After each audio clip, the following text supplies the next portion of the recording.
Did you see the McGregor fight? Oh, God. You mean the 4 seconds of just like getting knocked down? That was a bummer, honestly, for me, because I was really hyped on it. I think a lot of people were really hyped on it. How did you feel? I was super hyped for McGregor. I'm a McGregor fan. So the fact that he lost, I mean, he wasn't like, very pessimistic about it or anything like that. But I just wish he gave it more kind of thing. Yeah, it's a weird thing because he was, what was it, like a year or two out of the ring, and then came back, wanted to fight one of the top guys, and Poirier just, he's been fighting like crazy lately. He's been fighting like crazy back-to-back fights and all that. And McGregor, I mean, he's been fighting in the gyms here and there and investing in himself, putting millions of dollars in his body, but it's not the same as being in a fight, Yeah. So. Yeah, and that was a weird thing for me to watch when before the fight they're all super cool and it's all nice and friends and everything. It was very friendly. That was like the friendliest fight for him. Yeah, I'm just like, dude, you're really stepping into this old dad role now. Like, you're literally a family guy now. That's what it is. COVID got to him. Yeah, so I don't know. It's it was a bummer for me to see the hype because there wasn't really much hype into the fight. Obviously, we were excited about it, but it just didn't have that edge every McGregor fight has had. Even like the previous, like the prelim fights and all that stuff, like they literally went on to like the second round and knockdown, first round knockdown. It was literally a quick fight night. Yeah. It was just like 1-2 rounds done. Yeah. I was like, it was, I was there drinking wine and I was just like, well, this is a little boring. Yeah, I know. And then you wait to see him and put on a huge show like he always does. And, it just doesn't look like he's as invested in it anymore. No, I don't think so. I mean, he's getting older too. And it gets to a point where no matter how much you put into your body, I mean, these guys are getting hit left and right, like bleeding nonstop, getting thrown on the floor, all that. It's going to take a toll on your body, no matter what you do to it. Stem cells and all that stuff may help, but that shit's expensive. Yeah. Well, and he doesn't really have to make as much of a name for himself, He has a huge name, a huge brand. I mean, his freaking alcohol company's like, what is it? It's like $1 billion in sales or something. Yeah, like they sponsored the fight. Yeah. I'm like, dude, and you still lost. Like, seriously? Yeah. Oh, fucking crazy. Yeah, that was a little What about the Super Bowl? Do you watch that? It was good. It was good? Yeah. That was a really good one. See, that was another one. Like, you were expecting a really good game, and Mahomes, man, what happened? The Chiefs didn't have anything going. They didn't even score a touchdown. No, they didn't. That's right. I didn't even take notice on that. Yeah. That's so true. But hey, I got to give it to my boy Brady. I'm not a Patriots fan. I'm not a freaking Buccaneers fan at all. I'm actually has nothing to do with the Patriots anymore. Nothing to do. No, like I'm actually a Vikings fan, which is so weird. Yeah. But I am a true, you're an amazing athlete. You deserve the credit. It's like he's a great athlete. Yeah, no, in those situations too, I look at it a lot as experience. Like going into the game, who has the most experience here, I know Mahomes, it's like, all right, you just started, it's good. You're an amazing athlete too. But he's got like the background. He's got like the history. Like he knows his team. Yeah. Well, and that's a whole different mentality too. Mm-hmm. He's a fucking goat. He legit is a goat. Yeah. 7 rings. He has more than any person in the NFL. 7 rings. He's coming back for more. Oh, yeah. I thought he was going to retire.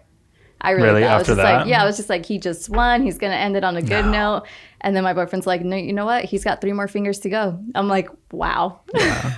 It's true.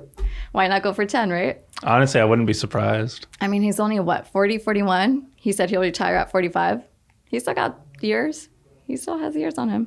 I think he's got it. Yeah, it's a weird thing. They go to a team and it's kind of like the Chiefs, right? Mm-hmm. The Chiefs won the Super Bowl last year, and then I think they had like similar same guys on the team, and they just couldn't do it this year. They just couldn't do it. It could be the hype getting to them too. It could be that. It's mentality. Yeah, once you taste that glory, you think you got it all. But nope, it's easy to strip off. It's like, hey, other people see that you got there. Now they're working twice as hard to get there. It's because they've never been there, though. Yep. I know. It's kind of like the same thing with McGregor, though. No, that's true. Although the last time the Buccaneers were there was back in 2004 when they were playing here in San Diego. Really? Yeah, against the Raiders. Wow. Yep, a long time ago. I remember I was rooting for the Raiders. I don't know what happened there. Well, now they're going to Vegas. That's going to be a fun time. Have you seen the new stadium? Oh, hell yeah. Are you kidding me? As is, Vegas is already a fun time. But for football games, it's like, dude, you can't get any better than that. Have you seen the new stadium? I've driven by it. It's so pretty. Yeah. It looks like the Death Star. Really? Yeah. Oh god.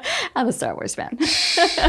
No, it's gonna be fun. They acquired a hockey team, football team, and maybe a baseball team or something in the future. It. I mean, they got the money. Well, COVID happened, so who knows how much money they got rolling in there. Yeah. So. Well, something I wanted to talk about was McGregor's brand now after the fight. You know, it was a big letdown for, I guess, the majority of the people out there that were rooting for him. You know, because he kind of just went out without a fight. It didn't really look like much of a back and forth. He kind of got taken care of pretty quickly. Pretty quick, yeah. But what does that do for his brand? I mean, his brand's already out there. You know, he built his brand up. Like, that's already out no matter whether he wins or loses. Granted, if he won, it's definitely more like eyes on them. People are going to buy them, celebrate with them, you know, buy his stuff. But if he loses, people are still going to buy his stuff. He's still winning. You know, it's like he created the brand and he got it to a certain level. He's good. So now he just has to make other ones like, hey, why not make like rye whiskey now or bourbon? Yeah. Why not? Jeez. You can only grow from there. I mean, he's making Irish whiskey, but hey, why not get like a little plant in Kentucky and start making like bourbon whiskey? So I think he still has a lot. I mean, like that's his exit. I feel like that's going to be his exit. Like that's his baby, like his little side hustle for now, but that's going to be what's going to be getting him like a lot of that passive income coming like in. Life income. Yeah. I mean, alcohol sales, dude, especially right now for COVID. Well, especially if you have a name. Exactly. Like yep. Everyone knows McGregor. Whether you like fights or not, everyone knows McGregor. The little Irish gorilla walking around, man. The crazy guy with I the love gorilla that on his stance. chest. I always got to do it whenever he's going to fight. I'm like, I got to do it. Yeah, because I feel like he hit like that pinnacle with the Floyd fight. You know, and kind of to talk about what we talked about before with, you know, you hit that level of glory of like, I mean, to me, and I'm sure to him too, that was like the highest of the high. Exactly. It's like you can't fight anyone bigger than that on that stage. It's like how we were saying, once you reach that level, you got to keep fighting for it. You can't just stay stagnant there because people are going to be fighting and working twice as hard, if not 3 times as hard to get to that level. Well, what sets the difference then between guys like that and Tom Brady or Floyd Mayweather, you know? True. It's just what they do. I mean, look at Mamba mentality. It's a whole slogan now. You know, it's like waking up at 4 a.m., training when no one else is training. It's like, what is Tom Brady doing that's so different from all the other quarterbacks? What's McGregor doing? What's Floyd Mayweather doing? You know, they're all doing different things that works for them. So it's like, hey, if you're smart, take a look at what they're doing and do that. Well, it sounds to me like it's really just discipline and consistency. 100%. 100%. And staying grounded. Because maybe McGregor had ahead going into this fight, you know. I'm the man. I can come in here. I got this. Yeah. I've won how many already? Like, and he already beat Poirier once before. Exactly. He's like, oh, it's fine. I beat you already. It's okay. It's like, no, not really. He's been training and fighting so much. You know, it's like he's got that like hype going on for him. You just came out of like COVID retirement. Yeah. Well, do you think that he's going to kind of go away now? No. He's still too young. I still think that he has like a few more fights here and there. Maybe not as big. I mean, his name's already big, so it's going to be his big. Fights, anytime he fights is going to be big, but it's like, is he going to fight the top of the top competition? Because that's a lot more work. I mean, all these guys that are reaching the top now, they're all new guys. You know, they're like creme de la creme, like fresh, like brand new, like spring chickens. Like McGregor has how many fights, how many years now in it? It's like, it gets to a point where like you meet that threshold and you start going back down. Well, and it's like those guys that you're talking about that are coming up, this is all they have. They don't have an alcohol brand. They don't have boxing matches maybe that they can go sponsors to. with like Under Armour Yeah. or Nike or anything like that. It's like, yeah, they're brand new until they win and reach that point. That's when they start growing. It's not till then though. So who knows? Jeez. Yeah, I mean, he's really just got to keep his focus on fighting if that's what he wants to do. If that's what he wants to do, who knows? I know it's at a that lot of wear level, and tear. when you have so much material wealth and a lot of options like he does, like he doesn't have to fight. Exactly. I mean, what was it with the whole like Jake Paul and all that stuff? Like, Yeah. he was just like, I don't give a fuck. Like, I'm not gonna do it. Yeah. Like, no, it's fine. Like, honestly, I think that would be even more embarrassing if he fought him. Be like, Yes. dude. I'm like, please don't. Yeah, like, what are you doing? Honestly, I did want to see it just so he could shut him up. That's about it. I was like, dude, you are annoying. Someone shut him up. Yeah, it's weird because Logan Paul was going to fight Floyd Mayweather, but they called it off now. Why did they call it They off? called it off because there was a lack of interest. Oh, that sucks. Well, it's interesting because to you and me, maybe it might not see that there would be a lack of interest. Yeah. But, I'm sure boxing fans, like the hardcore boxing fans, They're aren't like, what the fuck is into this? it at all. Some Yeah. YouTuber? Like, who's this YouTuber walking in? But like us who are highly invested in social media, it's like, yeah, no, that's cool. Yeah. And I just want to watch it just to watch it. Exactly. Just to see someone get their ass kicked. That's all. That's what it is. It's entertainment. When they get paid tons of money off of it. Yep. Although I personally would not get in the ring. Maybe. If I had to take my nails off, maybe. But I would not do that. Yeah. I'm like, I'm good. I I know. actually used to do Brazilian Jiu-Jitsu. And You then, did? yep. And Really? then I started growing out my nails. And I was like, yeah, no, I can't really do that anymore. So I chose that over that. Wow. Yeah. How long did you do it for? Oh, a very short while. Like literally like not even a year. But it was fun. What So got you much into fun. it? Just like old clients of mine, they have their own little jiu-jitsu gym. So I was like, all right, I'll go give it a shot. And I loved it. Absolutely loved it. Not enough to continue though. I love my nails more. Yeah. Oh man. No, I think it's also like so I was working in Chula Vista at the time as a physical therapy aide. That was like my first career choice. And that's where I met like the jiu-jitsu guys and all that. And Because they'd be beat up. yeah, because they'd be beat up the shoulders and all that stuff. Yeah. And they're like, hey, come on into the gym. So I was like, all right, let's go. So this was back in that life. So that was down in Chula Vista and I lived in Mission Valley. And as soon as I stopped doing physical therapy, I was just like, well, I'm not going to be driving all the way down there. It's like random times during the day. So it also had to do with that too. So It's fun. It is I've been fun. doing it for about 2 years now. Oh, year you're and a in it half, right 2 now? years. Yeah. Oh, sick. Yeah. That's cool. That's I go awesome. up in Sereno Valley. Nice. Which one? Gracie Baja. Nice. That's awesome. Yeah. They're like legit too. Well, and that's why I went there because Yeah. my professor Marcelo, he's from Brazil. Like, Have you been to Autos yet? What is it? Autos. It's also a Brazilian Jiu-Jitsu gym. No. That one is in, I want to say, Kearney Mesa. Andre Gilvao, I believe he's won many championships, but he actually just retired. Really? As Yeah. a jiu-jitsu professional? Wow. Yeah. Yeah, and I'll have to Pretty check legit out some stuff. other gyms because that's a cool thing that you can collaborate with other people. Oh, for sure. For sure. It's a fun sport. It is fun. It is fun, but you do get beat up. Like, really I've beat gotten up. my knee almost ripped off. How about Like, your neck? Like Yeah. rolling around, my neck was hurting. Yeah, I was like, it's rough. Yeah, but it was fun.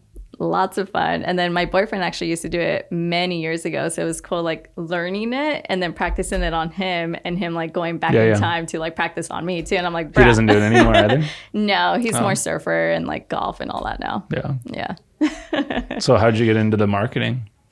So that was actually by like sheer like chance, like right time, right moment, all that kind of stuff.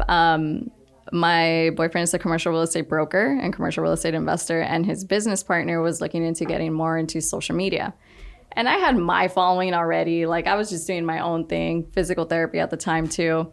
And my boyfriend's just like, hey, he really wants to grow his profile. I know you love doing all this kind of stuff. Why won't you go and help him out? So I ended up getting control of his whole social media platform. I was like, hey, let's do some videos. You've been doing commercial real estate brokerage for, he was 27 when he bought his first property, 22 when he started at Marcus and Millichap. So I was just like, dude, you've been doing it for like 20 years now. I was like, you have a lot of information to give. it's a great platform for you to grow. So he started doing that, and then referral after referral, I started learning, like, I dove in, basically. I was just like, you know what, I'm actually really liking this stuff. Let me like actually learn, get the like credentials, get like certificates, just like study, like everywhere I can. I just became a sponge to social media marketing. Well, technically digital marketing, but with the emphasis in social media marketing.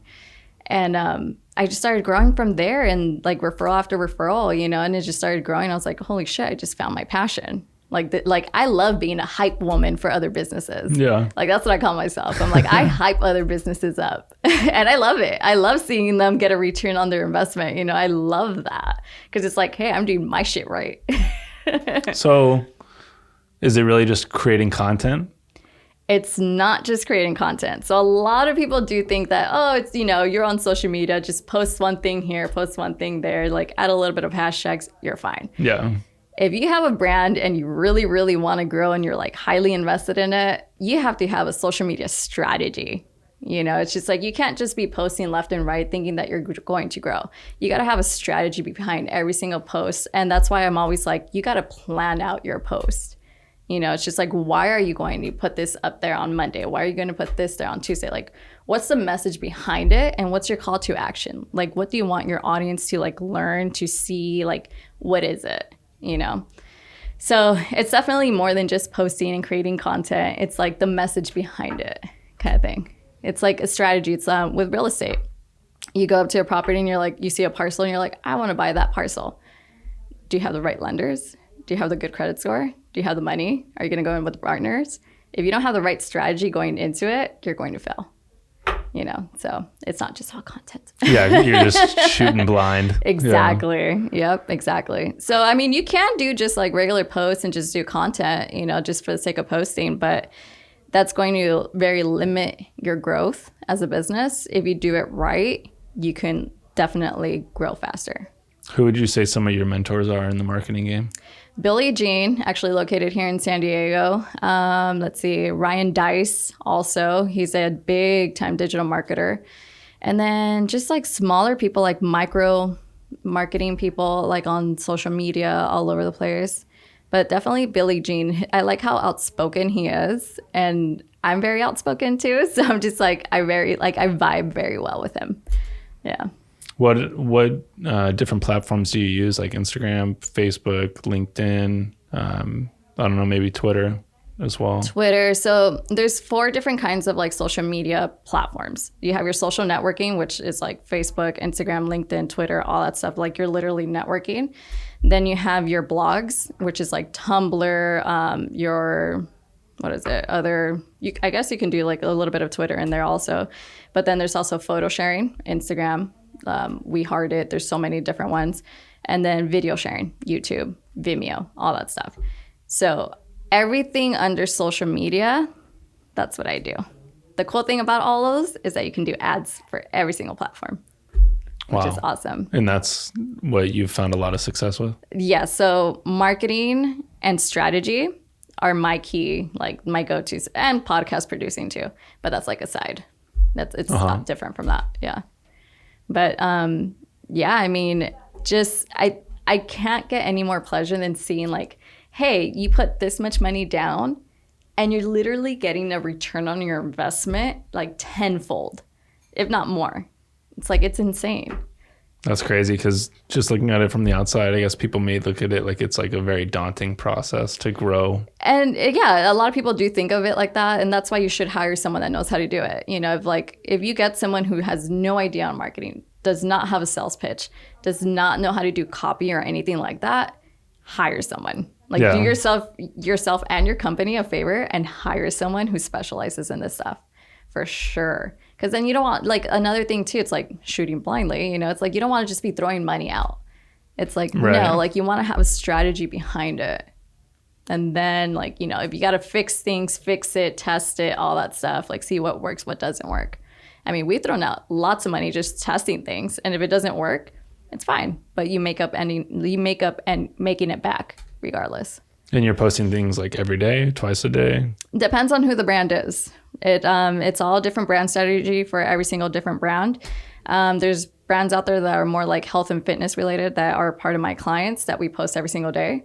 So that's definitely like a, hey, this is your health, it's fitness, it's this, it's that, you know. And then there's like the motivational brands where it's like, hey, you got to hit them in the morning and hit them at night and maybe a little bit of like an afternoon kick, you know. So it's like you got to get them. Like you got to know who your brand is and who you're working with. Timing's important. Yeah, the timing is important. Your audience is important. You know, you got to definitely like break it down completely. So like for me, if I go to a brand and I'm like doing the strategy, I do it for 1 month. Like I literally break down everything. I look at the analytics for 1 whole month, like see what the targets are, the audience, like when is like the best time to post, like what hashtags are doing better and all that. And then we implement.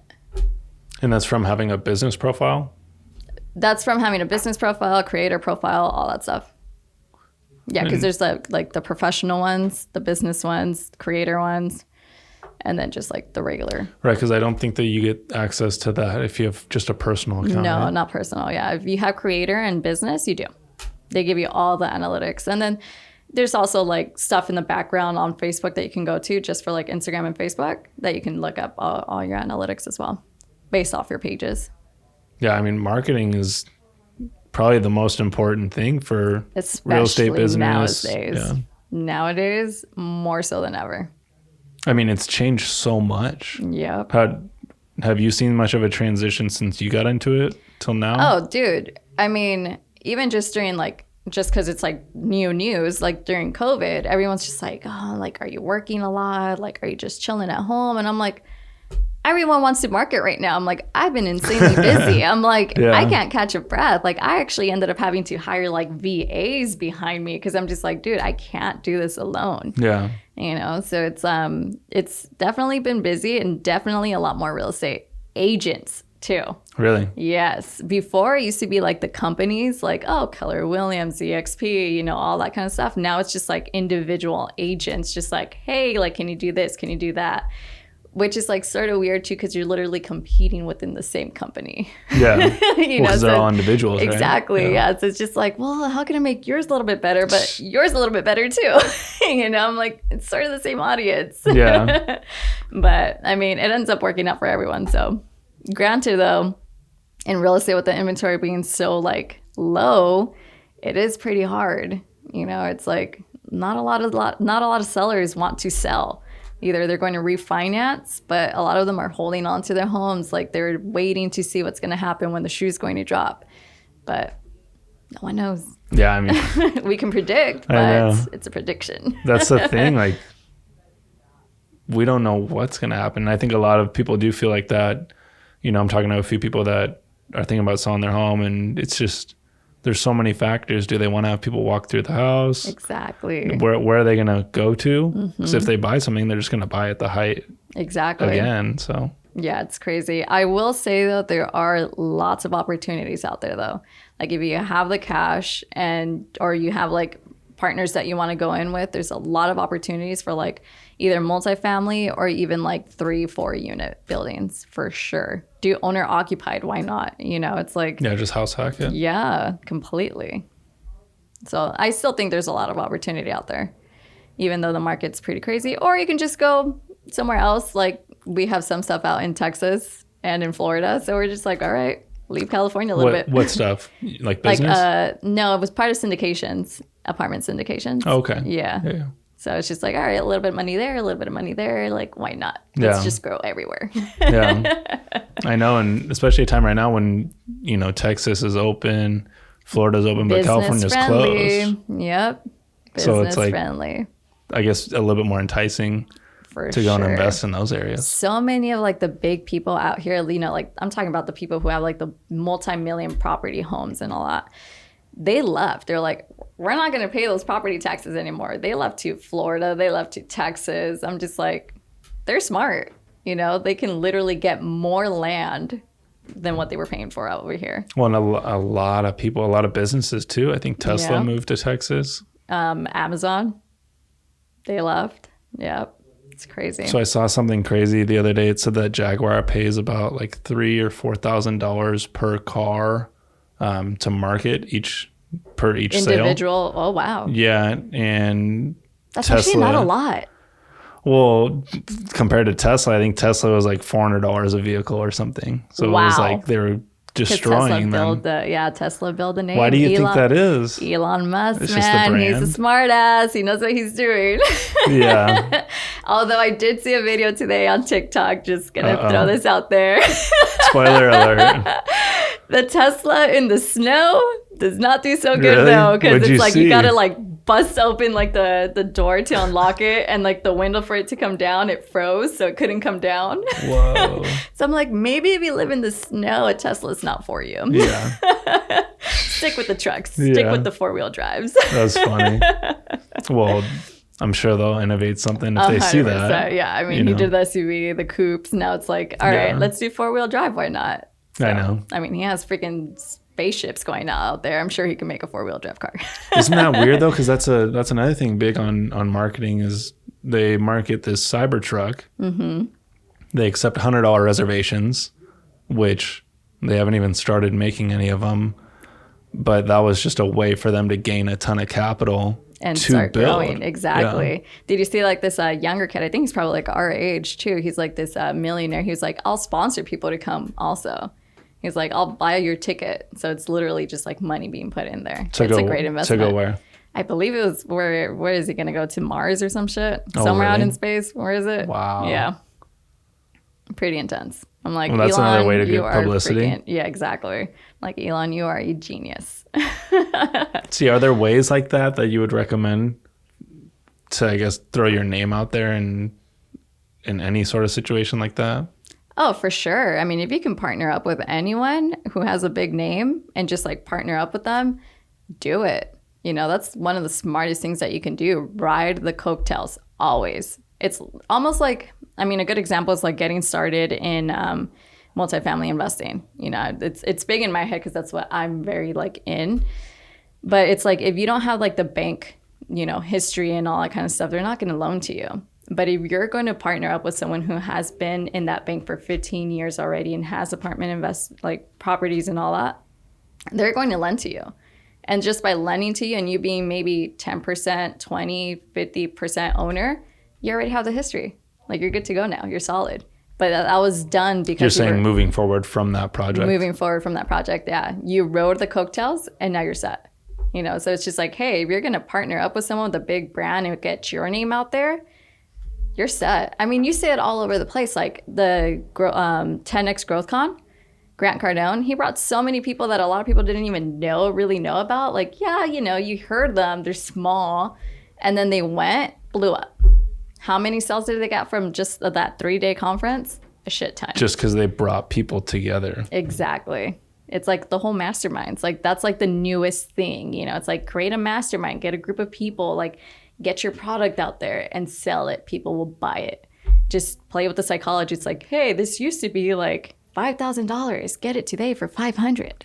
You know, you're saying those are jokes? Those are jokes, man. Whoa. That's all psychology. That's how we get you.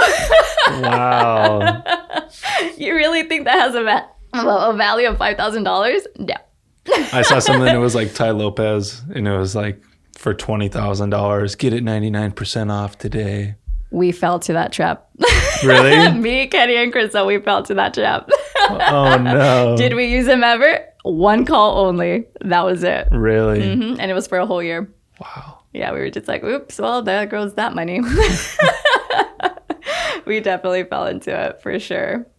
Well, see, that's a marketing strategy. 100%. You know, they get you. They play with your psychology. One guy started like crying on stage about his dad, like some sentimental like story of God knows what, and then started crying, and we're like, oh my gosh. Like, yes, take my money and run with it, you know? It's like they know how to play you. Yeah, that's another big thing, playing to people's emotions. Mm-hmm. You literally have so many different buckets because not everyone's going to have that empathy for you. Not everyone's going to have that frustration with you. You know, you got to like know your audience and play and toggle around with like their feelings and emotions for sure. Yeah, because it's, you know, a lot of people have different perceptions. So one person may be jealous if you post that you sold a $5 million house. Someone else might feel happy for you. And there's just so many different ways. But if you get those certain people to react a certain way, then you could profit off of it. I mean, it also goes with this whole like whether they're getting mad, jealous, or whether they're getting happy or sad for you and all that stuff. It's like you're putting out your content there, and whether they react to it or not, even a view, if someone views it like a story or something, like that's literally engagement right there. They didn't have to do anything but just see it pop up, and that's it. That's engagement right there. You're literally growing. And it goes along with the whole like bad news or good news, whatever. Like your name is still going to go out there. You know, it's like good publicity. Why not? So that's what it is, really, is just getting the viewership. Yeah, for sure. That's engagement right there. A lot of like, that's why you see a lot more videos nowadays, like on every single platform, because video views causes engagement to grow. So it's just like every single platform looks at you and they're like, oh, you're doing this. People are liking you. People are viewing you more often. Like, all right, you know, let's put more attention to you. Because at first they only get like 10% of your audience. And then once you reach that threshold, they're like, all right, like a lot of people are engaging with your stuff. Let's throw in more audience right there. And that's how you grow. Wow. Yeah. Yeah, because, I mean, if you're putting a piece of material out for someone to see and that person just disregards it, you would be worried. 100%. You know, because you want them to engage. You want a reaction. Yes. That's what you want. You always want a reaction. You know, you're like that needy girlfriend. Like you want something. Like, give me a like, give me a view, give me something, a comment, something. So that tells me that you should be more willing to put out things that are, I guess, more flagrant or out there. More out there. I mean, as long as it inspires someone, educates someone, entertains someone, those three core things right there, put it out there. I mean, why did you create this podcast? For the sake of just having content, or to like actually educate people or inspire people? Educate people. Yeah. And then like the cool thing about it, it's like right there, like in this podcast, you may have like 4, 3, 5 different like stories right there, or like different posts, and then like you can create video posts, and then you can create like actual like image posts from that, and then, you know, just keep repurposing. That's like 10 pieces of content right there.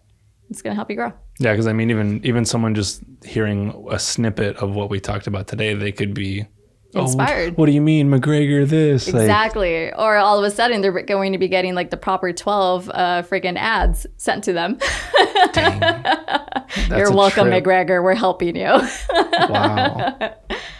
Because they're just playing to everyone's psychology. Oh, for sure. Marketing is a psychology game. I wish I got a psychology degree back in college when I did go and all that stuff, but I got kinesiology instead. But if I would have gotten psychology, it would have done marketing so much easier for me in the beginning. It would have been like, oh, I know how to play with every single like people's emotions right here. But I just did psychology 101. Yeah, because if you had a society that didn't engage in anything, you wouldn't be able to sell anything. No. But society, so social media is worldwide.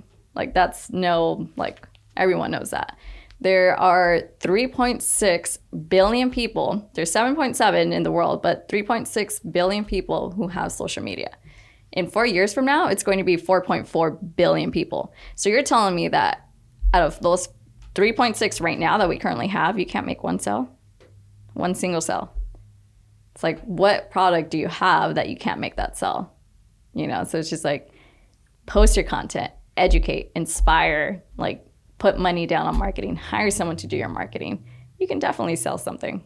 That's why you always need to be evolving. Because you can't just put the same post out there. If I post a house and, oh, this one sold at this price. If I do the same thing every time I sell a house, it's not going to engage people any differently. Exactly. They're going to look at it as the same thing. Yep. So like the whole like just close, just this, just that. Like people are just like, meh.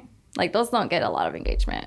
Unless it's like some badass looking house, then yes. But yeah, for the most part. Yeah, people like to look at the houses. Yeah, like the interiors and all that stuff. I mean, even myself, I'm just like, ooh, like I like that style. I think a lot of people appeal to houses. Yeah.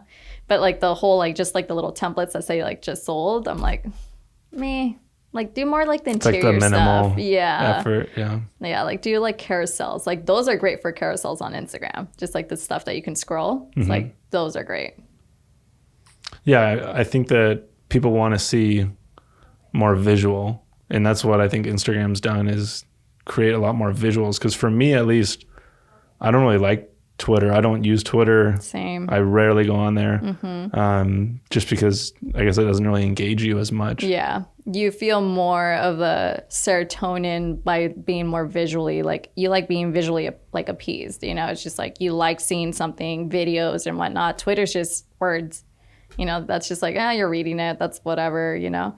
I'm also very like visual. So it's like Instagram, YouTube. I love all that. Like that's my jam right there. I think videos are huge. Yeah, videos are massive. And also very cheap to do ads on YouTube. Just saying. Really? Yes. Very cheap to have like your message sent out there.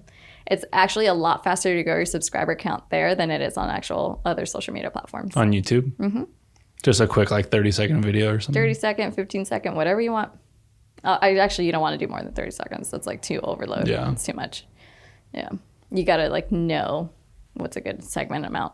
That's crazy because I feel like it's just going to continue to evolve. And something that I heard that Elon Musk say was that it's going to touch like your limbic system. Like it's like when you see a photo, you're engaged with that photo because that could be your perspective. That's someone's perspective from a camera. Exactly. That could be you in the room looking at it, you know? Oh, that's pretty cool. Yeah. He always has like the greatest and brightest ideas, I swear. Yeah.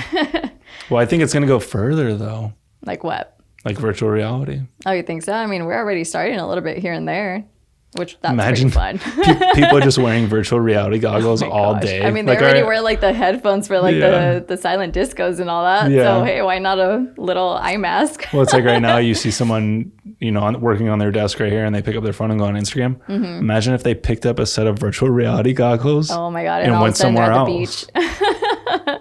Hell yeah. I follow a lot of travel posts right there. So I would be like everywhere, all over the world.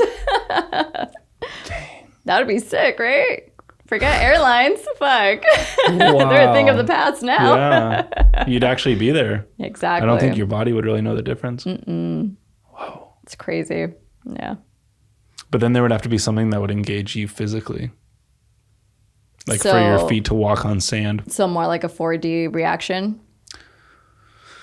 There was a Black Mirror episode that had them connect to, they like put, I don't know if it was like a little sticker or something on like the side of their head, and it brought their consciousness there. Mm-hmm. So then they could feel the table and they could feel, walking. I saw them all because they were actually really great. Oh man, if you haven't watched but great. It's they're really good shows. Heavy stuff. Yes, the first episode ever was very heavy. I'm like, what am I getting myself into? What was the first one? The pig one, like slaughtering the pig. Yeah. I was like, oh shit. And I was like, all right, they're all different, so fuck it. It's weird though. That's when everyone realized that we're all freaks. Basically. Yeah. And we all continue to watch. It's like after that. You're like, well, I guess I'll just have it on. Yeah. Background noise, why not? It was crazy, but a lot of it's come to fruition. Yep. You know, the social media one, like where like people were liking you and like you got popular or unpopular and then you went to jail if you like went down to like a certain level and all that kind of stuff. Really? Was that the social credit score one? Yes, yeah, that one. And it honestly, it's a true thing. If they're already doing it in China. Exactly. So it's like, for those people who have like more than like 10,000 followers, people are like, all right, I'll give you a chance. You know, like let's follow you. If you have less than that, chances are they're probably not going to follow you. So it's like, but that's fine though. I would rather stay under the radar there. That's you. I'm like, nope, blow me up. But then you can get then that could increase your chances of getting a lower score, right? True. Yeah, because someone can badmouth you and all that stuff. Dang, that's wild. Yeah. Like a scandal breaks out and you're just like ruined. Basically. After the McGregor fight. I mean, look at Kim Kardashian. No, she did her porn video and she got even more famous after that. Just saying. I feel like that's a little bit more accepted though. Doing porn? Yeah. I wouldn't doubt it, honestly. Yeah. That is a little bit more accepted. It is. It's crazier. But if you see people a vegan are more like, eating okay, I'm okay with that, but not something like so minuscule in life that doesn't even matter. We'll say like if someone hurts an animal, it's like, that would be wrong. Yeah. You know? Yeah, that's true. But hey, Kim Kardashian, you get on your knees, girl. Well, that's another thing. That was a huge marketing thing. It was. I mean, honestly, like her momager did such a great job at blowing her up because they are rolling. Did they do that on purpose? That's the question, right? I personally, and I'm not one of those like girls that watch like Kim Kardashian and all that stuff. I feel that it was a total marketing thing for sure to blow them up, and it did just that. I mean, look at Kylie. I mean, it couldn't have been any bigger. It literally blew her up. And everyone rode those coattails right there. They literally like rode the wave and continue riding it, and all of a sudden they have a show, and everyone's like heavily invested in them. And then all of a sudden Kylie is one of the biggest, like youngest billionaires. It's like, wow, all from a porno video. What a trip, because her dad was a lawyer, right? Yeah. For OJ. Yep. But I don't know if he was very famous. He wasn't as famous. I think they were just friends. Like maybe famous with like some celebrities here and there and all that, but nothing like how they are now. Not to that stature. Is that how Kris Jenner blew up too? From the video? I mean, obviously everyone around them got popular. Well, she was part of the whole scandal because like she cheated on Rob. So, I mean, there's like the whole scandals and all that stuff. So with who? She cheated with some random guy. Yeah, I don't know who it was. Some random guy, and then like supposedly she cheated with OJ. Who knows? Yeah. Yeah. It's always like it's just tabloid. That's so weird though, because I mean, we could make an argument that that's all for marketing and publicity. For sure. It's publicity, good or bad. Your name is going to be thrown out there, and people are going to remember your name. And then 5 years later, they're going to be like, "Wait, was it good or bad?" But they remember the name. Jesus. Yep. Well then. I mean, it's really who has morals. Like at that point, it's like, come on. I mean, do you see what girls are posting on social media nowadays? Some. There's some. There's some, yeah. I mean, it's definitely more in our face now. Yeah. Maybe just because of... It's more like socially accepted too, I feel. It's like if you're on your stories and all of a sudden some like girl's ass is showing, you're just like, whatever. Like you're not really phased anymore, you know? You're just like, before though, you're like, oh my God, what am I looking at? Yeah. Now it's just like, oh, whatever. Sounds good. I mean, that's what all the micro influencers are doing. Wow. Yep. And it gets them paid? It gets them paid. Some people get paid like $4,000 a post. I'll be posting all day. I know, huh? I'm like, all right, forget the strategy. I'm just going to post. That's kind of like what you were saying earlier, though, about McGregor. He builds a brand to a certain point, and then you can, I guess, just maintain it. Exactly. From there. Yep. Just maintain it. Ride the wave. Just continue doing that. But see, isn't it always better to just continue to grow it? I mean, these guys are making like multi-millions and all that stuff. Like, but you can always get bigger. You can always get bigger, or you can always get that money and invest it into something else also that can get more return. Like, that's another way of putting it. But see, since McGregor made a alcohol company, I think it was August McGregor Suits. Oh, I didn't even know that. Brand. Yeah. It's like those wouldn't do well if he didn't create the brand. Exactly. If it weren't for his name and if it weren't for him fighting and all that stuff, people would be like, oh, Proper 12. Whatever, you know, I'll get Jack Daniels instead. Well, that's kind of like, it's kind of like Trump. He created like Trump steaks and other things, like just random things just to put his name on it. Yeah, just to put your name on it. Yeah. And then bad stuff, good stuff, you get both. Like people buy it or they don't buy it, you know, but regardless, people are still buying it. Well, it's all opportunity at that point. You might as well just start something, see if it clicks. If not, then scrap it. Exactly. I mean, I'm down to try all things. Isn't that kind of like what we should do? What everyone should do? Well, I mean, that's what I do with marketing. That's sort of in a way with marketing. You're putting your name out there a little bit, you know, throwing money out there, getting money back. I mean, it's sort of like that. That's my way of putting it. Yeah. Well, so what other ways are there of marketing other than social media? There's micro-influencers. There's influencing. What's a micro-influencer? Micro-influencer is more so like, think of like your local influencers in San Diego or even California. You know, they have, so an influencer, let me start from the beginning. An influencer is more someone who grew to like a very big stage and platform that, you know, they're getting like all these brands thrown at them. They're just like, try this, try that. And they're constantly posting it like, oh, I love this pajamas. Or, hey, look at this alcohol. Hey, look at that. It gets to a point where, you know, you were being influenced by them at one point to buy those products. And now you're just like, well, we're trying to sell me on this product yesterday. Yeah. And now today you're selling me on a similar product and saying that you're claiming it's the best, you know? So they started losing I feel like their that trust, a lot too. right? Yeah. So micro influencers, they're smaller. They don't have as many followers. Maybe like anywhere between like 25,000 to like, let's say 75,000 followers on Instagram and Facebook and all that. And they do like little brands, more local, you know, just to like support and all that stuff. Some big and all that, but they don't heavily expand like the big influencers do.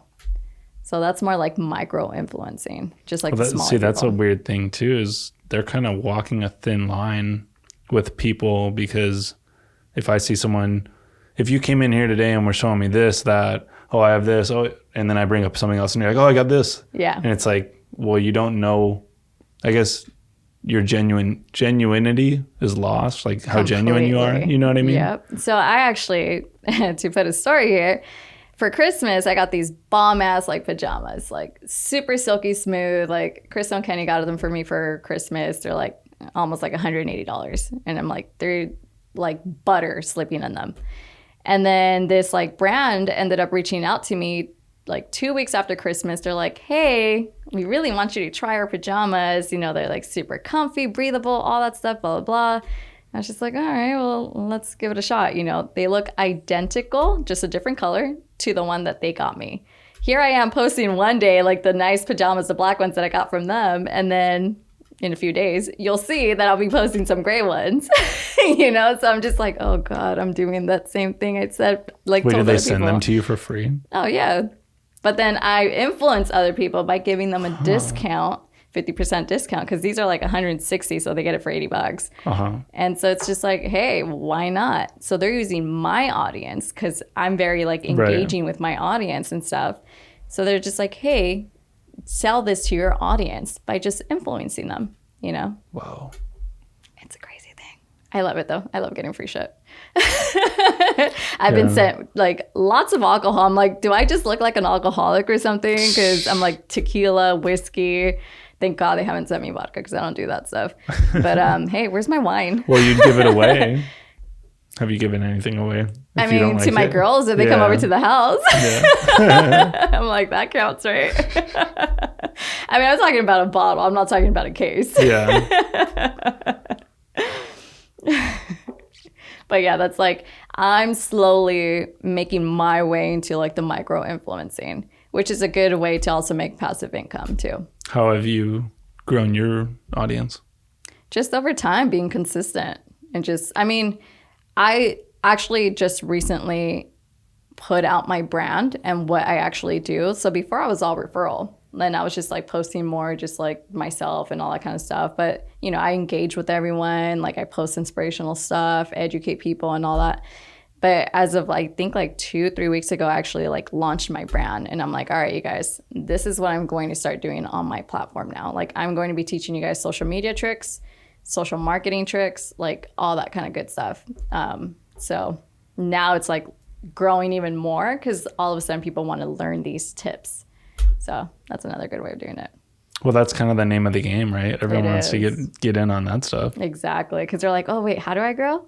How do I do this? Or it's someone who's also like getting started on social media marketing, you know, and I have the years of experience, and they're like, hey, like, what is she doing to grow her business? Like, I want to grow my business too. It's also that. We're getting influenced by like our own business. So they sent you the pajamas for free. They're so comfy. For you to show that to your audience. Mm-hmm. But it comes with like a structure. It's not just like, hey, post this. Here's like your little code, whatever to put. It's literally like a contract that you have to sign.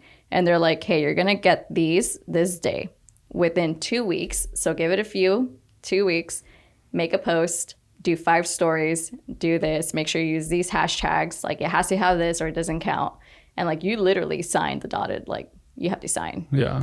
And like for the whiskey and like tequila, they were just like, all right, like take a photo. One has to be neat, and then one has to be like a cocktail. So I'm like, all right, sounds good. So they're literally like puppeteers. That's cool. It is cool because I mean I'm getting free shit. Do they tell you what to write though? No, that's all you. Yeah. That's all you. Yeah. They give you like examples of like previous posts and stuff. So you do get like a little feeling for what they're looking for. But you definitely write it yourself.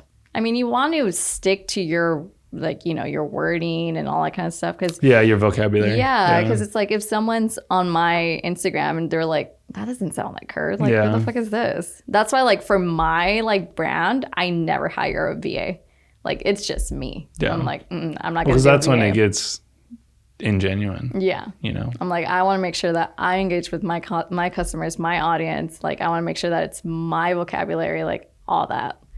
Like, well, I think that's super important too when building a brand, that you show them more of your personality. Exactly. Because then they can grab onto your flavor. Exactly. So remember I told you like I usually do like a month strategy and all that. I actually like not really like on paper or anything. I pay attention to how other people post, like the brand before, or then like the company, like the owner and stuff like that, and like what's the message that they want to go for.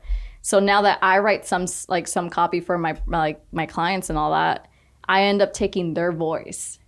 So it's just like I have like multiple personalities. Oh man. Imposter syndrome over here. I'm just like shit. You're like, all right, who am I today? Basically, like all of a sudden I'm an NFL guy, and then now I'm just some like girl just taking pictures and all that stuff. I'm like, I'm all over the place. Yeah. That's what comes with the job though, right? It does, yeah. But it's cool. I mean, it's never a boring day. Let's just say that. Well, it also teaches you to grow more in your vocabulary or in your style. Exactly. Yep. I definitely, so my spelling always sucked. Like ever since I was little, it always sucked. And then now I'm just like, oh shit, like I actually got to be really good at this now. So I ended up getting Grammarly. It's a free app, you guys. Just saying. No. I'm not getting endorsed for this. So I always like put it in there and I'm just like, all right, everything's good. We're good. That's so funny.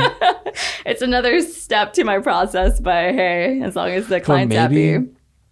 Well, I was going to say maybe by people correcting you, that can also play to their emotions too. True, like, but hey, Moncy, for me, when someone corrected me, I was just like, bitch, back up. I'm like, it's one typo.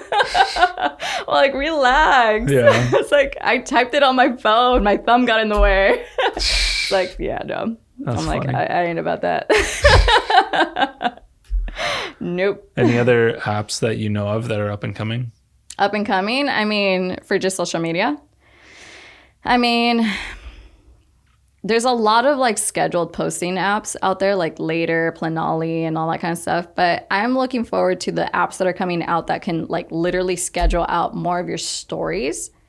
Just because like a lot of them do more of the posts, the videos, and all that kind of stuff, but not the stories. Because you literally have to like, if someone like gets your phone, they're just like, all right, you got a story that you got to put, you got to do it manually. And it's like, yeah, it's more constant, right? Yeah, it's more constant. But I like the automation of things. Like for my business, like I prefer automation because I schedule out months worth for clients. Yeah, and it frees up a lot of your time. Yes and no. So I actually like batch days. So like Monday, Tuesdays, and Thursdays, those are like my content creation days. Like, so I just like literally like just lock myself up and just like work on content all day. And then the other days are more so like, oh, all right, let's go do podcasts or let's go shoot videos. Let's go do that, you know, or hey, I want to go get my nails done. Yeah. I gotta have my me time.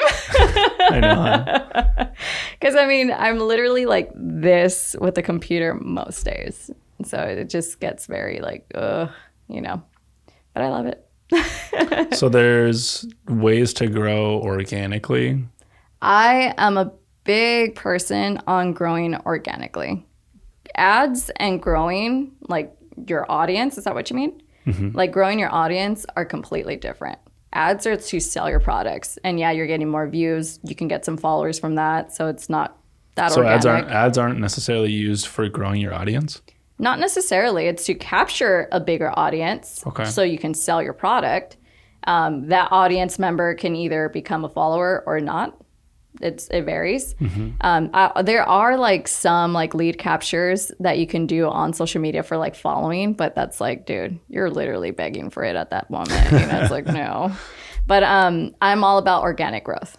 It's like, actually, I had a talk with one of my clients. They had a VA do the whole follow and follow, and they got blocked. I'm just like, dude. Blocked by Instagram? Yeah. They're like, hey, you're fishing out here. Like, you can't do that stuff. And I'm just like, dude, I told you not to do this. Really? I'm like, that's not organic. You're like fishing for an audience and unfollowing them. Like, that's not cool. So organic growth, and that's how I prefer it. A lot of people rather just, for some reason, they think that, hey, 10,000 followers, you know, just get there, buy followers. I'm like, that's the worst thing you can do. Do not buy followers ever. That's one advice I can give out to the world. Never buy followers. What is buying followers? You just instantly buy 5,000 followers? Exactly. That easy. They're robots though. They're literally like fake accounts. So let's say, you know, like when you have a CRM, you send an email blast and you have 1,000 emails total, but 500 of those are like, they're broken emails, they don't receive it, they don't open it or all that stuff. Your open rate goes down. So it's the same thing for Instagram. Your engagement rate goes down based on your audience. So it's like, why are you gonna like throw in 5,000 like audience members that are like robots who are not going to engage with you? Yeah. They're not going to help you, but just like a little number right there for you for your own ego. Yeah. So it's just like, why are you doing that? To make you think that you're doing well. Exactly. It's a whole ego thing, you know. It's like never buy followers.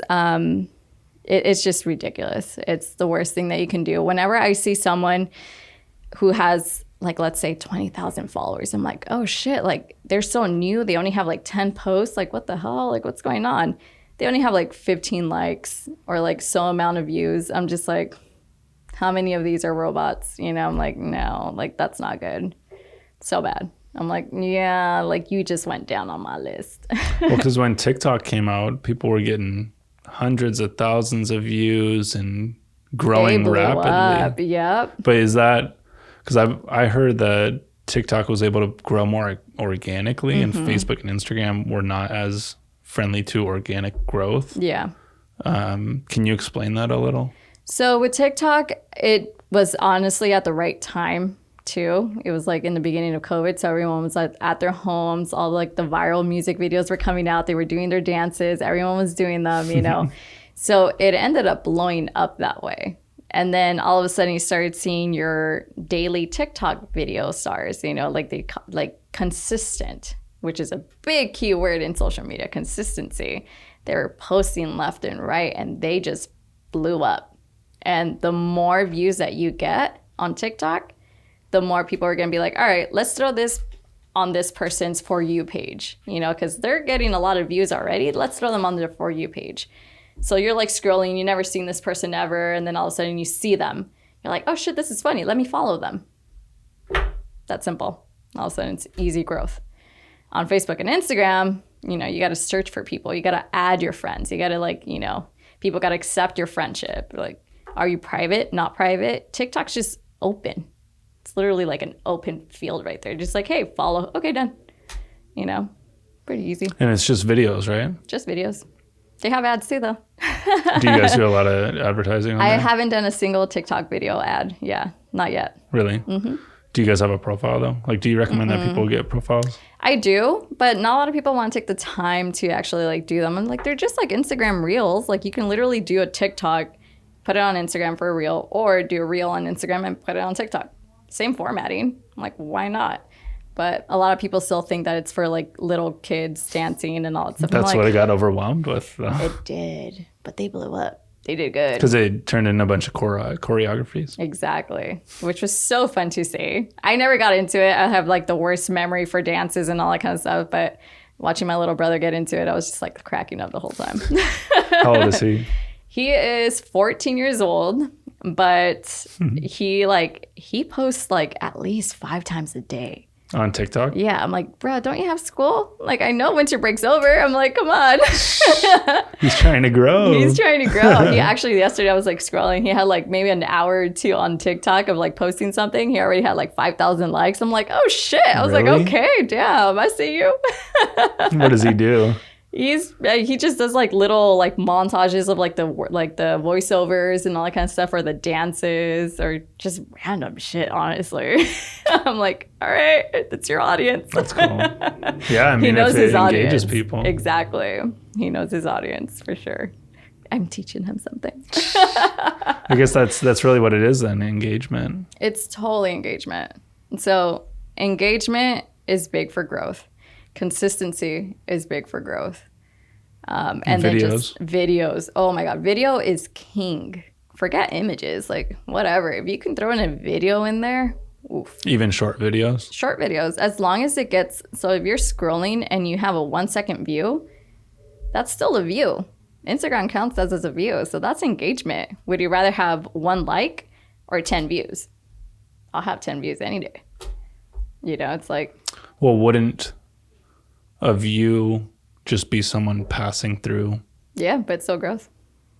Because it counts as like a like. Okay. Yeah. Which is the crazy part. I'm just I like, know. all right. I'm like, let me do videos all day, every day then. Yeah.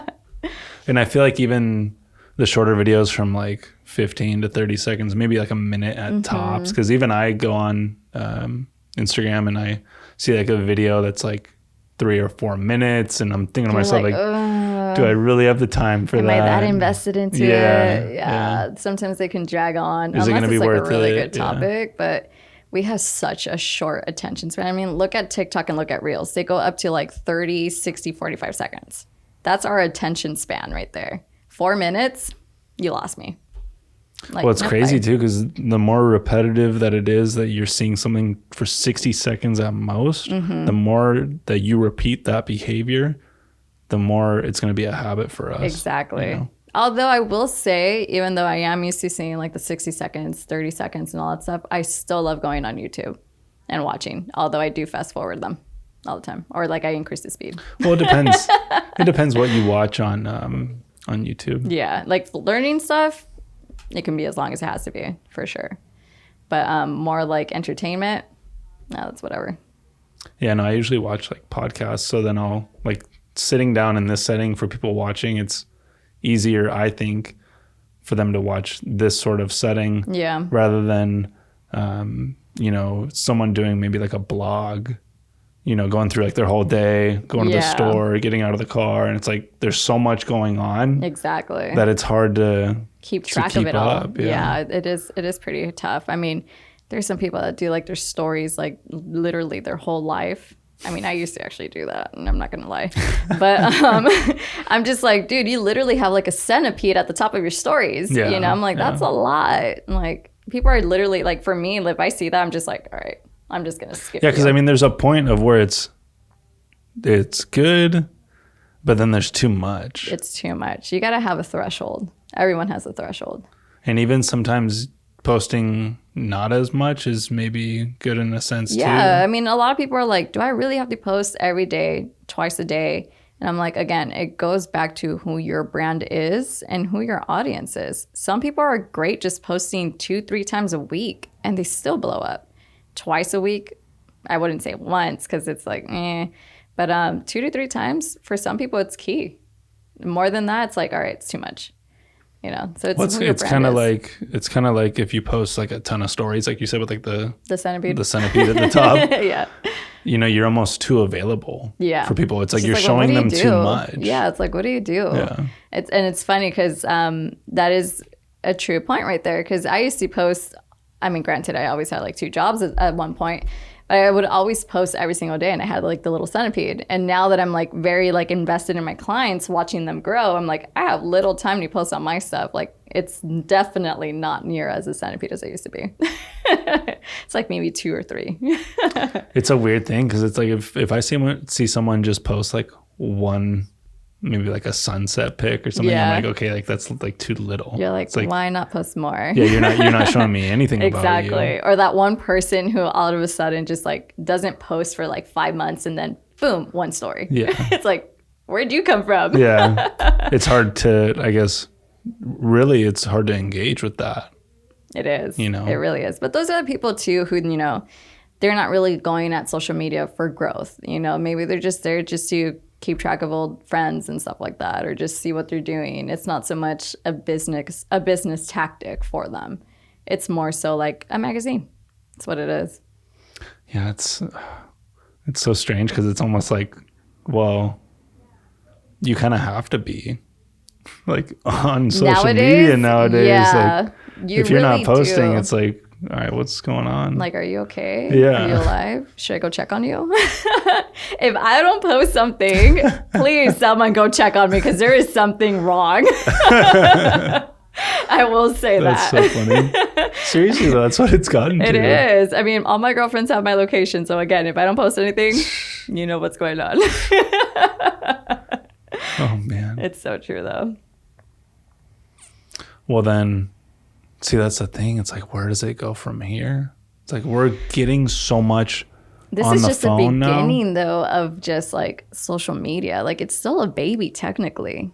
Like, it's still growing. I mean, we're still coming up with different apps. Like, TikTok just came out and it's blowing up. You know, Clubhouse just came out. I feel like Instagram really blew up.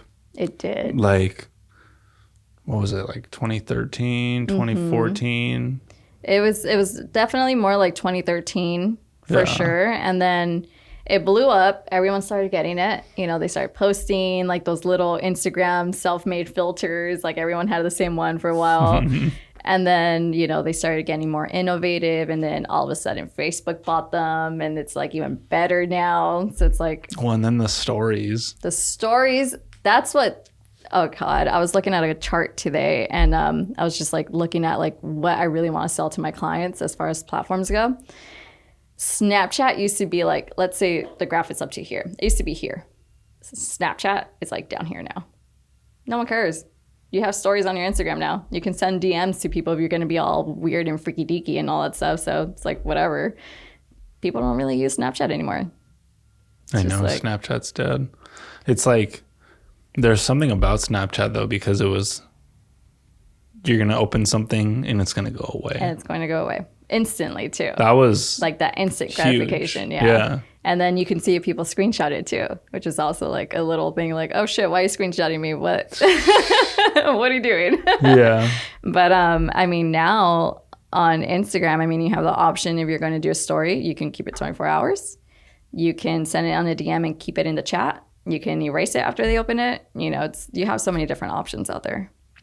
Yeah, that was a game changer by seeing when you open Instagram, you see the stories right there. Then you see the posts. Yeah. So it's like now they're engaging you and you have your DMs I remember it right used to there. look so weird too. As soon as they started putting the stories, I was like, what the fuck is this thing on top? You know, now I'm just like, if I don't see it, I'm like, what is going on here? Well, it's weird too because of the amount of people that you follow and then you only see like, I think like 3 or 4 stories at the top. It's crazy. It's and it's very weird too because like I feel I engage more with my girlfriends. Like I literally like go to their profiles, stalk them, comment on all their stuff. You know, I'm just like, hey, like all that. And for some reason, they never show up on my stories like the top people. I'm like, I literally go look for you, and maybe it's because you look for them. I don't know. I look for everyone else, and they pop up right away. So that's, I'm just like, that is so weird. They don't want That's you to. not auto-populated. They don't And want I'm you to like, see what your happened? Did he friends. block me or something? What's going on? But yeah, no, it's crazy. So I end up having to search for them, and all of a sudden they have like 5 different stories and all that stuff. I'm like, oh shit. Okay, I gotta keep up. Well, so I guess that's the weird thing then with the algorithm, because with Instagram, it's not as organically grown, and they also play to what you like because you've been on the app for so long. Exactly. Is that not the same with TikTok? TikTok, it is. I mean, if you're looking for like recipes, or if you're looking at football, or if you're looking at like certain things like on the hashtags and all that, you're definitely going to be seeing more of that on your For You page. If you know, you listen to country music, the chances on you getting someone that's playing metal music are very low, slim to none. You know, but if for someone to be playing country music to show up on your stuff, very high.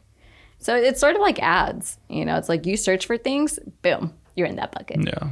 You literally like bucket yourself, you segment yourself for them. Well, I think you're more able to organically grow on TikTok because you haven't been on the app that long. Yeah, it's still for fresh. it to understand what you like. Yep. Whereas like Instagram for me, because I mean, I use it to look up like research for my clients and stuff. It's like, it's not for me. Like, I don't care about all the other stuff, you know, but all of a sudden I'm getting like supplement ads, or I'm getting like, you know, random ads that like mail stuff where I'm just like, I ain't a dude, you know, like, why am I getting this? Yeah.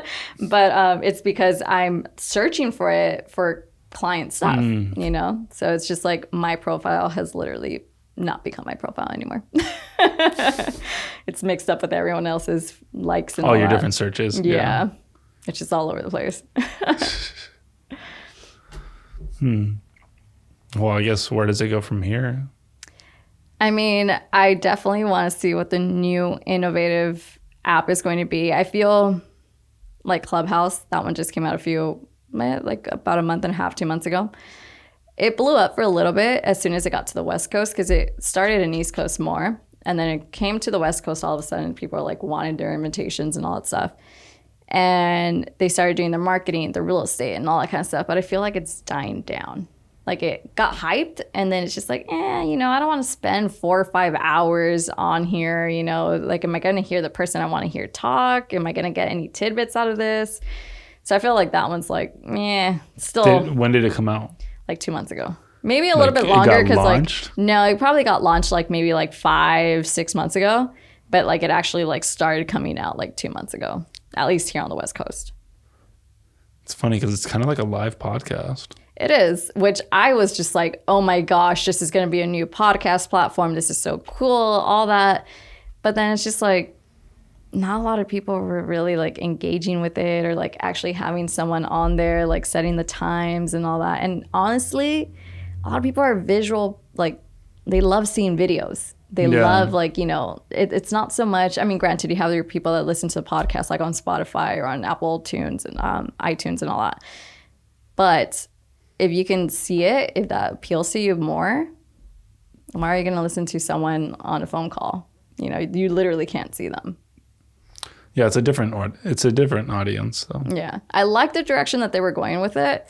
I just don't know if it's going to last. So you're counting it out already? I think it's going to be pretty big, because wasn't Elon Musk just on it like but then he just got off. A week or so ago? But it brought a lot of attention. He did. He got a lot of attention. He probably invested in it. Watch. He's like, hey guys, it's my last one. Yeah. FYI, everyone jump aboard. Yeah, no, I mean, I don't know. Maybe I'm just biased towards it. Maybe that could be it. But I don't know. I'm excited to see what other apps will come out this year, in the next few years. I mean, like I said, 3.6 billion, 4 years from now, it's going to be 4.4.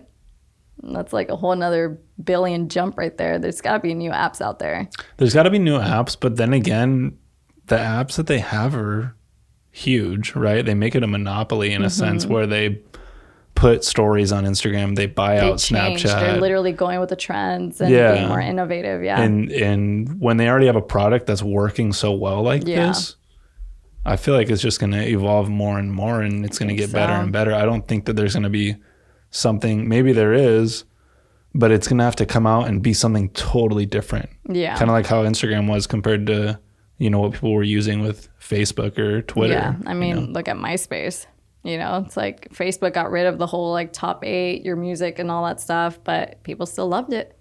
I remember I was just like, no, I'm gonna stick with my MySpace. And now I'm just like, oh my gosh, no, everyone's having Facebook. Let me get my Facebook now. Well, see, I was only on MySpace for like, and I was really young, so I didn't really like engage with it much, but I had a MySpace. But I feel like Facebook kind of created more of like the active online chats. Like you could see who was active right then, and you could chat them right then. Because on MySpace you had to literally like send them a message. Like it was somewhat like an email. It was somewhat like that. Really? Yeah. Because I don't think, was MySpace like the news feed on Facebook? It was, yeah. Like you would make your little post and stuff like that. Friends would comment on it. You would have your top 8 of friends. Like you would highlight who your best friends are and all that stuff. And it was like a news feed, but not so much like Facebook. Yeah. You know, it's like Facebook's just like boom. And then you see other people's too. It's like, there's yours, whatever. Here's yours so you can interact with these people. That's wild. Yeah, MySpace was more like you were just scrolling the whole time. Maybe we could get something like that evolves past Instagram, because it was kind of like eBay and Amazon, MySpace and Facebook. Now it's going to be maybe Instagram and something gnarlier, maybe the VR goggles. Or that Black Mirror friggin' episode. I feel like I would be such a brat on that one.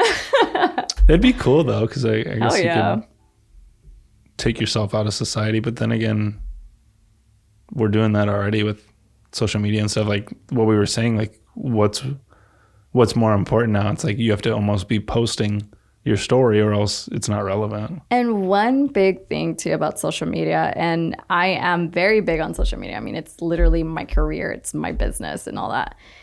But a lot of people got to also understand that when people are making posts, it's also not the like actual true reality. You know, it's just like everyone's going to be posting like all the good stuff, all the pretty like sunsets and all that cool things, you know. So people are going to be like, oh, I want that. I want that. I want that. So all of a sudden now it's like causing this whole like psychological like shift where people are like getting very depressed because they're like, I want that, but I can't have it, you know? So it's like one thing I do want to let other people know is just like, hey, like chill the fuck out. Sometimes it's fake, sometimes it's true, you know, just like don't take everything with a grain of salt for sure. Like don't think that whatever everyone posts is like legit real or just like, you know, all the pretty nice things all the time, because it's not that all the time, you know.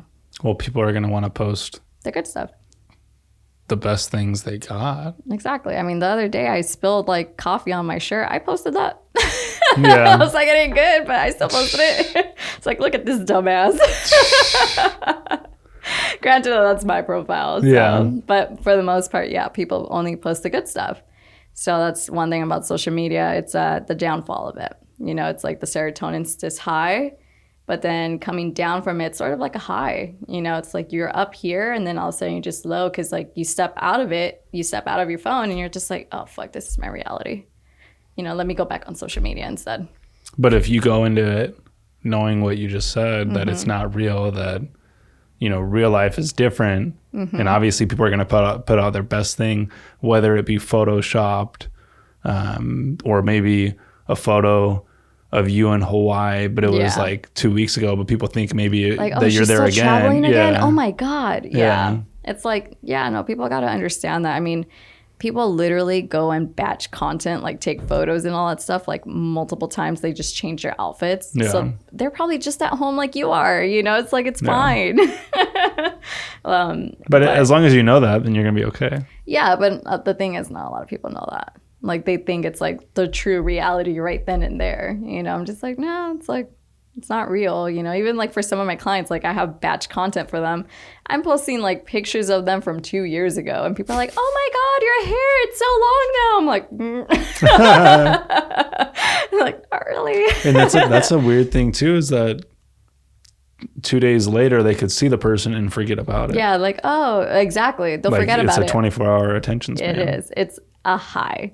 You go up on the high and then you got to come down. Dang. Yeah. That's what social media is. It's literally a high. It is a very addictive behavior. It's a drug. It is. Like, honestly, I mean, granted, I do it for work, so maybe mine doesn't count. If you look at the analytics of how long I'm on social media, including on my computer and stuff like that, it's almost all day. I'm just like, really? Holy shit. When do you detox? At night, for sure. On the weekends. I do need a detox. Like we go on trips a lot. So I'm just like, that's definitely like my moment to just like leave the phone down. And I'm literally like, I'm stepping away. All your shit's scheduled. Don't bug me. You have to do that. That's super important. Yeah, I'm taking on too many personas and just too many like social media accounts that it can be very draining. That's one thing about social media, like managers and like all that, then strategists, it can be a very draining career choice. Just because, I mean, screen time, all the serotonin boost, you know, all the ads that you're getting, it can be too much. It gets to the point where I'm just like, all right, I need a break. Yeah, because I know how gnarly it is for me, but I'm just one person working on my own profile. Yeah. But for you who's in it, like I can't even imagine. So like for me, and I only have like one VA now, but like right now I have like 25, 27 clients. That's 27 personalities that I gotta have. You know, it's just like, and just like the content, just like knowing what to post and knowing their voice and all that kind of stuff. So it becomes a lot. You got to know how to like detox. And I'm sure you do it for your job too. You know, it's just like, you got to have your own you times. Like I saw you guys traveling. You guys travel. Yeah. That's your detox. Yeah. And it's important too, even on the daily though. It is. Like 2 hours before bed, like don't go on your phone. Oh, see, that's usually when I'm on my phone the most. And Really? like, oh my God, I've actually like. Hey, I'm not perfect. I'm hearing this from other people, so I'm working on it You're myself. like, yeah, I hear it, but Yeah. I mean, I've always heard like get like an alarm clock from Amazon and just put it there rather than your phone, so you don't, look at it. Immediately No. pick up your phone. Immediately. What's the first thing I do? I Check know. my emails, check social media, check Facebook. It's like, I have such a routine and I'm just like, I really got to break out of this. Like, I got to have my me time. And then, yeah, I just got to set like habits for me. But then I do work out like for about an hour, sometimes 2 a day. So it's just like, that's also me time for me. So That's one crazy thing with all this social media stuff. Like, you really got to create time to enjoy this life. Exactly. You know, 'cause You're you can literally get making sucked time up. for social media. How Yeah. sad is that? Let me give myself 2 hours so I can just scroll here. Giving them content. Exactly. Whoa. Yeah. Go ahead and like the stuff that you like so I can get the analytics and then figure out what I'm going to be posting the next month, because this is what you guys engage with. Oh, man. It's crazy. It's so crazy, though, because we've got wrapped up in this society that it's very necessary. It is. You got to post everything that you're doing. You're traveling, post. You're eating something, post. You're drinking something, post. Friends, post. Although when it was COVID, people were like, why are you with your friends? Yeah. I'm like, oops. Were you at a party? My bad. I'm Mexican, sorry. Well, I was in Mexico, though. I know, right? Oops, my bad. But yeah, no, it's like it's a serotonin boost for other people and yourself too. It's, you post something and you're like, oh, I felt good. Like, how many likes did I get? Weird thing. It's an ego thing. How many likes, how many views, how many like people commented on it, Or like even my girlfriends, they'll like send a DM in like a group message. They're just like, hey, I just posted a picture. Go like and comment. I'm like, no way. I'm your best friend. You're literally going to tell me to go like and comment. I'm like, no. See, that's you where are going to wait. That's where I feel people need to disengage with that, though. You're literally, it's so sad that you base on what's good, what's bad, based on the amount of like likes that you have on something. Like, that's sad. It alters your mood. It does. All of a sudden you're happy and then you only get like 20 likes. You're like, what the fuck happened? No one else liked it? It was good. All of a sudden you're depressed. Dang. Yeah. Social media is a very, very tricky game to play. It's like, it seems so simple, but it's like, dude, there's so many little aspects to it that can just fuck with people's brains. Will there be an age limit? I mean, there was. Was there? There was, yeah. And then I feel like that just went away. What was it? It's just, I think it was like 14 or 16, maybe. No, it's not 18. In the early days? Yeah, in the early days. Like, when you're signing up, like the terms of contract and stuff that everyone just clicks and never reads. Yeah. It was in there. But everyone has it. Even kids nowadays, like their parents make profiles for them and they're just like managed by, and it's the parents. That's bad, though. It's just, I mean, that's starting okay them too if early. the parents are doing it. If the parents are doing it, yeah. But for me personally, I wouldn't do it. If I had a kid, I wouldn't do it to them. But here's the thing: if they set it up, they run it, and I don't know. Are you referring to like a celebrity's child? I'm just talking like normal people. Okay. Yeah, like us. So the parents run it. The kid becomes 12, 13, 14. And they have a following already. And is the kid going to run it from there forward? I mean, they can. I mean, I guess now that you're putting it in those like words and stuff, it sort of sounds like building a credit history. Yeah. Where it's just like, it's good to get started early and like build your audience. You know what they could and do all is that. they could hire someone to just run it for the kid. Yeah. Continue. Just like continue running it and all that. I mean, I do see a lot of kids that like their parents manage it because they're athletes, so like little athletes, and you know they want to get into like high school, like children, and everyone's an athlete. Yeah, everyone is an athlete. Participation trophy. Here you go. I do see that a lot though, and I'm just like, they gotta practice a little bit more, but good for you. Yeah. But see, that's the other thing too, is like, what's telling the parents to make an account for their child? Like, that's insane. Literally society. And it's funny because like I was saying earlier, you know, I wouldn't do it. For your child? For my child, I wouldn't do it. I'm like, no, like it's too much. You literally can't control it. There's no parental shit there. Well, what's it going to do for them? I feel like all it's going to do is just give them no privacy. No privacy whatsoever. I mean, so I was like about 2 years ago, me and my boyfriend were comparing, this was before TikTok and all that stuff, but me and my boyfriend were comparing about when we were 12 years old compared to when my brother was 12 years old. The internet just being more out there and more accessible for him compared to when we were 12 years old.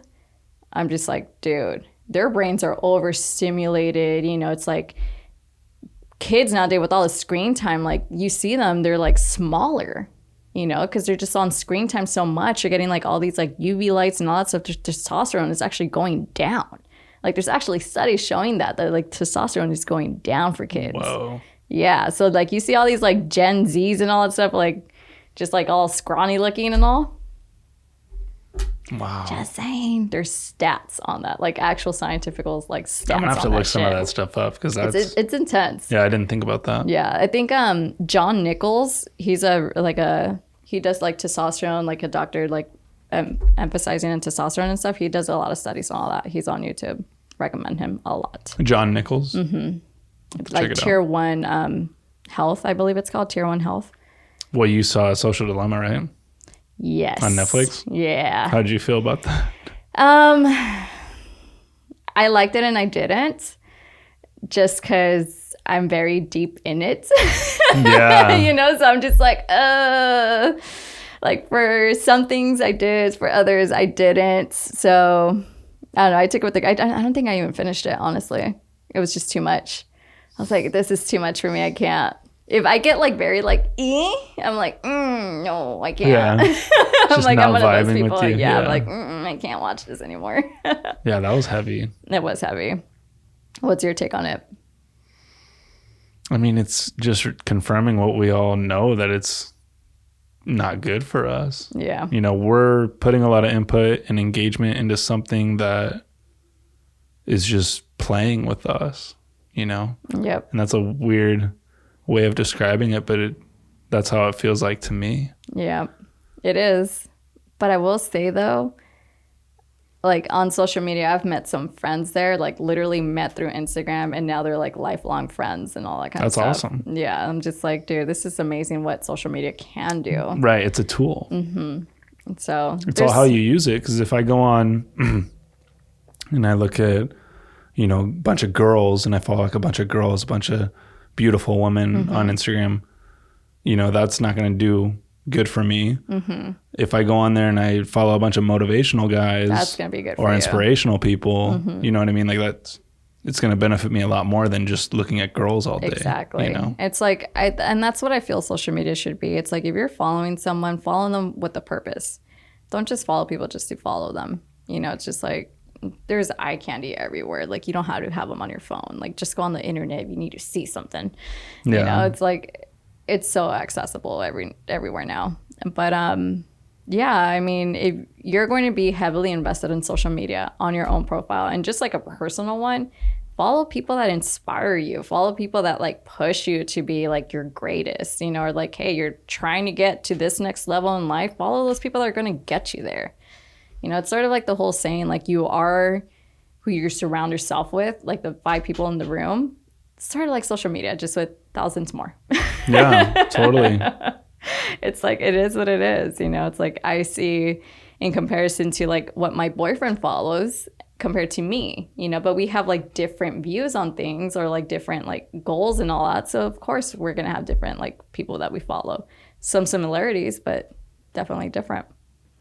Yeah, I mean, you want to use it to help you evolve and grow rather than just aimlessly be scrolling. Exactly. You know, it's and like, just why do you want to getting- just like scroll for like someone's, you know, random shoe or some shit? I don't know. It's like Yeah. random. Or like every now and then you get some like how the hell did I follow this person? Like, when was this? You know, like that actually happened to me today. I was just like, who is this? I don't even know who this Dang, is. we're gonna really expose it a lot for people. Well, that's the name of my brand, Exposure. So hey, Really?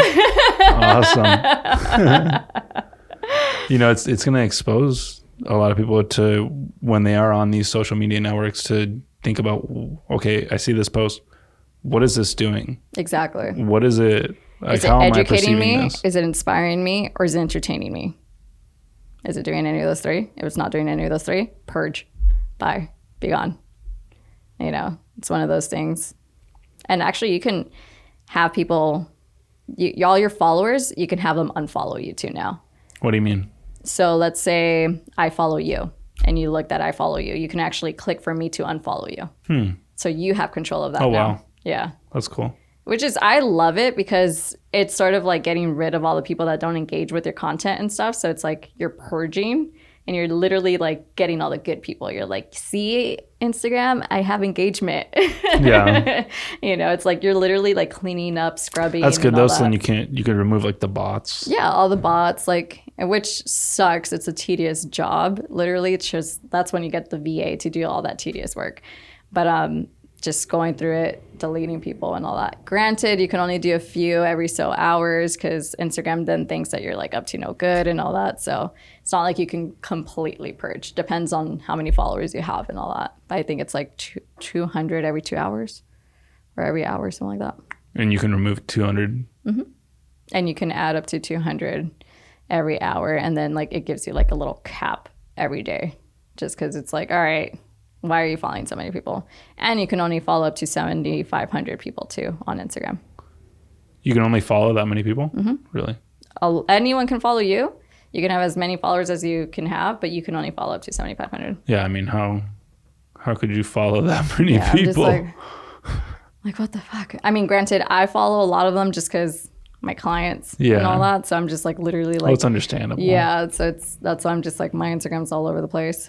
But for personal accounts, it's like, dude, if you're following 7,500, you're like the popular slut in high school or something, or just like, you know, just like, dude, you're just following people just to follow. Yeah. Just putting it out there. Yeah. That's hilarious. It is what it is. Sorry, I'm not sure we can cuss on this, but I do. No, it's fine. Literally exposing it all. Exposure. That's what you like to do. Yep. I expose other people's brands. That's what I do. Well, that's what I feel that Social Dilemma did for It exposed everyone. It else. exposed it. Yep. So crazy. Can we talk about the catfishes too out there? What? Like all the filters and all that stuff. You know, it's like people are posting it. It's like angling their eyes, changing their eye colors and all that stuff. And like they post it as an actual image. And I'm just like, girl, this is why we all have self-identity issues. That's a serious problem. It is a serious problem, especially among women, boys now too now. But it's so sad. I see it. I'm like, oh, you have freckles now. I'm like, okay. Yeah. Those pop out of nowhere, but cool. But That must be so challenging as a young girl these days. I mean, even just as a woman. yeah, just like, you know, you get all these perspectives of like, oh, this is how it could look. And then you take off the filter. You're like, oh shit, I'm not happy with this. You know, and then, you know, you start getting surgeries and all that stuff or Botox, all that. But yeah, there's always good and bad to social media. Well, of course, the filter is going to make you look better. Yeah. I mean, it's literally a That's what filter. that's Yeah. another thing. They want to engage you in that sense. Exactly. Use the filter, Yep. come back and keep using the filter. Keep using the filter. And everyone has their favorite filters. I have my favorite filters too. Like I like the glitter ones. Like just add glitter to everything. Yeah. But I'm just like the ones that literally like change your features. I'm like, no, why? It's like there's bigger problems out there. Yeah. You know, I'm like, no. Well, I think that's kind of the direction that it's going with. Is it Facetune? Yeah. You know, and- Dude, there are so many. So I hate to say it, but I do have some clients that are like, hey, can you, make me look this certain way? And I'm just like, really? It's normal nowadays. It's very normal. But I'm just like, why? Why is it so normal? I'm like, this is so bad. That's the new standard though, right? It is. Literally alter your body to how you want to look, and you're catfishing the whole world when you step outside. Jesus. It's so crazy. I mean, that's just how it is now. It's not going back anytime soon. Oh, not at all. I mean, you know what? It's like, if you're happy for those split 5 seconds, and all that, by all means, do what you got to do. If it makes you happy, by all means, you do you, boo. But I guess I just pay more attention to like the psychology of all of social media. So I'm just like, it's not doing anything good for anyone. Yeah. I mean, me and my girlfriends, we look at these obnoxious filters all the time, and we like play around with them. We're like, dude, look at this shit.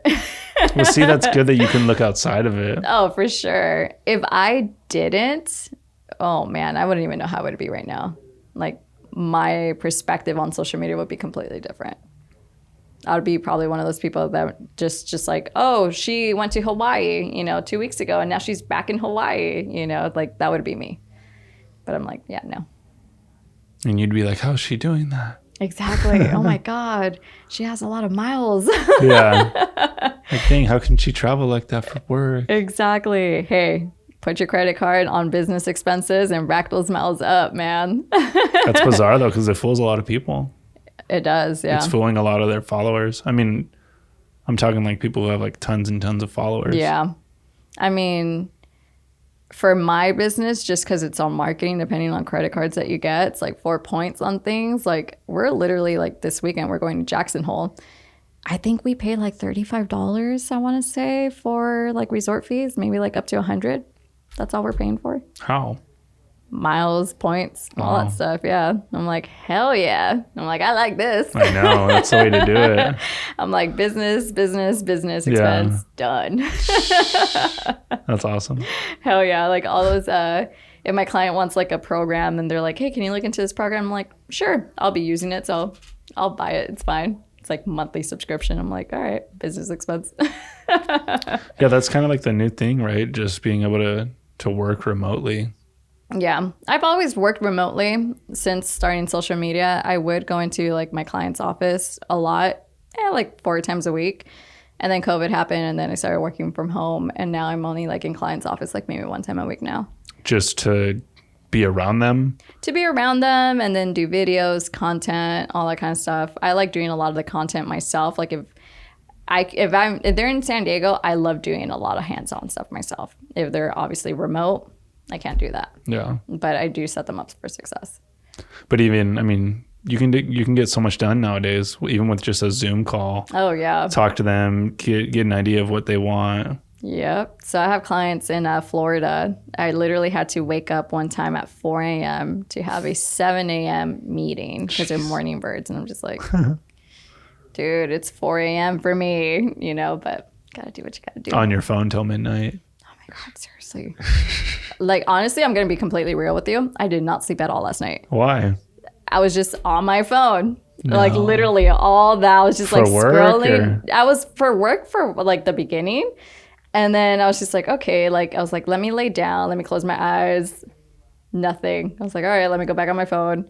It's like, all right, I'm tired. Let me close my eyes again. Nothing. I'm like, all of a sudden it's like 5:30 and the espresso machine turns on. I'm like, well, all right.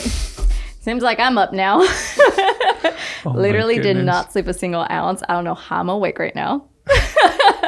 Well, you're doing great. Thank you. Appreciate that. But that's so funny. I am one of those people though that can get away with like sleeping for 4 hours. So I feel like by 8 o'clock I'll probably be crashing tonight. Wow. Yeah, pretty crazy. Well, what do you think caused you not to sleep that well? Just being on your phone so much? Being on my phone so much. Like if I have this week, because I am leaving on vacation and stuff, it's definitely more like time consuming for like projects and stuff. And I feel like a lot of clients all of a sudden they want to release projects this week and next week. So I'm just like, oh my God, you know, so I'm literally like working double to make sure that everything's focused at the same time, making sure that everything's set for my vacation too. So I'm just like, oh my God. So I guess it's like stress and work and all that stuff. Yeah. I'm like, can I just get to Jackson Hole already? I'm like, I just want to be there. That's a cool spot. I've never been. Really? First time going. You guys I'm gonna go excited. snowboarding and stuff? Skiing. Skiing. Yeah, I'm gonna go skiing. I've never done either, but I heard that I should start with skiing. Yeah, first. I haven't done it much at all either. I've just been to the snow maybe like 2 or 3 times. Yeah. And I've just skied. I think it's a little easier. That's than what the I heard. snowboarding. Yeah, so I'm just like, if I'm gonna eat shit snowboarding, I'll go skis. Yeah, I think you'll be fine. I'm like, we'll see what happens. As long as you don't go on any double black diamonds or anything. Oh gosh. Knowing my boyfriend though, he'd be like, yeah, we're going to bunny slopes. All of a sudden we pass the bunny slopes. And we're just like, wait, why are we continue going up?